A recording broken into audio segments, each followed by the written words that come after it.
Hey friends, welcome to the Happily Even After Betrayal Friday check-in or Saturday check-in. I lost my voice a few days ago, so I decided to spare you and recover so that I could just sound a little better. We're doing this on Saturday. Welcome. I'm so glad you're here. I first want to start off with talking about my podcast. This week I had my friend, a fellow coach, Meg, on, and we talked about from shattered confidence to self-trust with Meg, the divorce coach. We just have a candid conversation about this. And I think it's such an important topic to talk about because so many of us lose our confidence, begin to not trust ourselves, especially after betrayal, and then the added layer of divorce. I want you to know that there's help and support out there. If it's not for me, there are lots of amazing coaches and other people out there ready and willing and wanting to help you heal from betrayal or divorce. And she specifically helps you navigate the divorce. I can do that as well because I am divorced, but I focus mostly on the healing part from the betrayal. I hope you listen to it. And I'm really excited.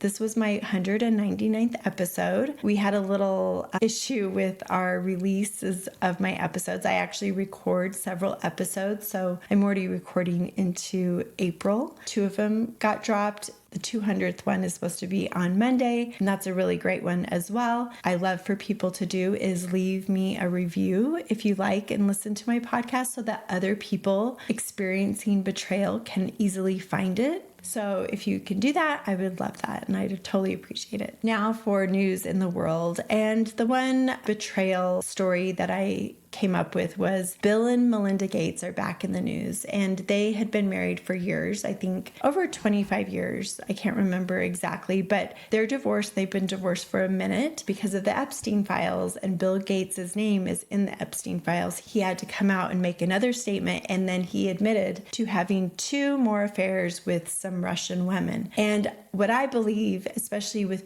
women probably that are serial cheaters, there's probably more. They just aren't willing to divulge all of them. At least that was in my marriage. There wasn't just 1 or 2, there was many. And so I probably didn't know about all of them. And I'm guessing Melinda doesn't know about all of them, but he publicly came out and talked about these 2 affairs with these Russian women. And I just think, power and money, these men feel entitled. He had this amazing woman that he was married to, that he had a family with, that he had a life with, that she was with him when he was beginning. She helped him build his career, yet he could not be faithful. And she also was on a show, and I just loved her candor. You can't have a marriage, you can't have a relationship when there's not honesty in it. And that is so true. Honesty, in my opinion, the most important ingredients in a good, amazing, healthy marriage. And many of us struggle being honest because we feel scared. How is the person going to react?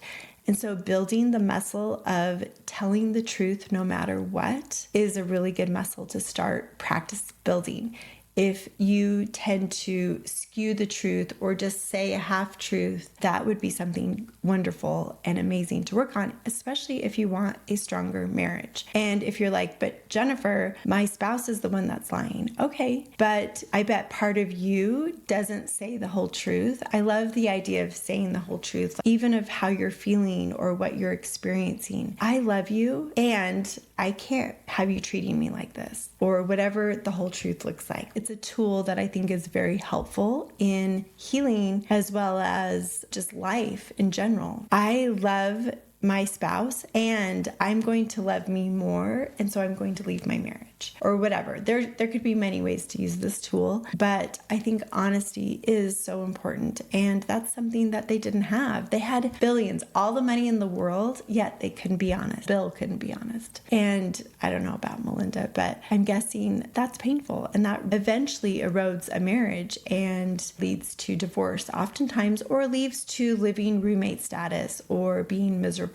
So we have to build that muscle. I think that's important. I'm a huge Taylor Swift fan, and if you've watched the Light video, and I just keep on thinking about the part where the guy in the video, he has his girlfriend as a cactus, and see this so much in my clients as well as myself, my past self, is we are going to the cactus to try to make us feel better, to give us comfort. The person that had the affair, the person that lied to us, the person that is causing a lot of emotional abuse or pain pain, we keep on going to them, hoping this time they'll make us feel better. This time we won't get pricked by their cactus. I don't know what it's called, quill. And it probably has a name. But anyways, we won't get pricked by the cactus. Yeah, guess what happens? Pretty soon we are covered in bandages and wounds. And so just pay attention. Are you going back and trying to get comfort from the person that betrayed you and you're getting divorced from? Is that who you are? It's okay. Just recognize, but you're going to have to get that need met other places. Otherwise, you're just going to keep on getting pricked and keep on getting hurt. And that wound is going to keep on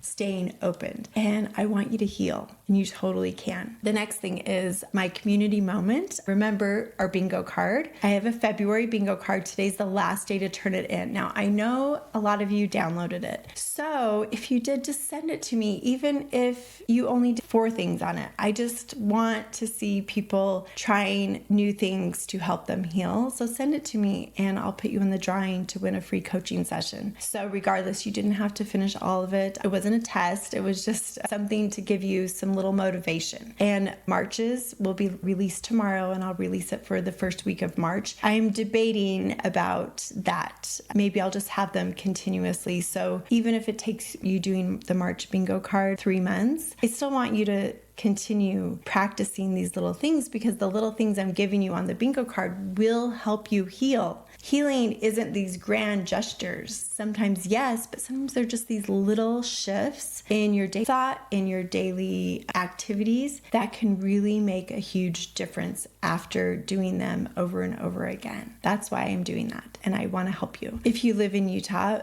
mostly in the Wasatch Front or Davis County, I have a class that I'm doing on March 13th, and they're lots of fun. And it's just a community of women that come together and we have a lesson. I am talking about rewriting your story, and I like doing activities and I love food. And so it's just a great night to connect with other women who have been either betrayed or divorced or just want to connect with other women. All are welcome. Reach out to me and I'll send you the link to that. And lastly, I'm so grateful for each of you and for having the courage to get on my email list. And you probably did that for many reasons, but most of you have taken a quiz to see how healed are you? Where are you on the path to healing? And doing something is always better than doing nothing. And so I'm so glad you're here. If I can help you, you can always sign up for a free coaching call, a 30-minute coaching call. And I love to connect with you. I love to help you, even if it's for that 30 minutes. If you're not ready to take the next step, that's okay. Sometimes we just need to speak our story. So if that's you, sign up for a call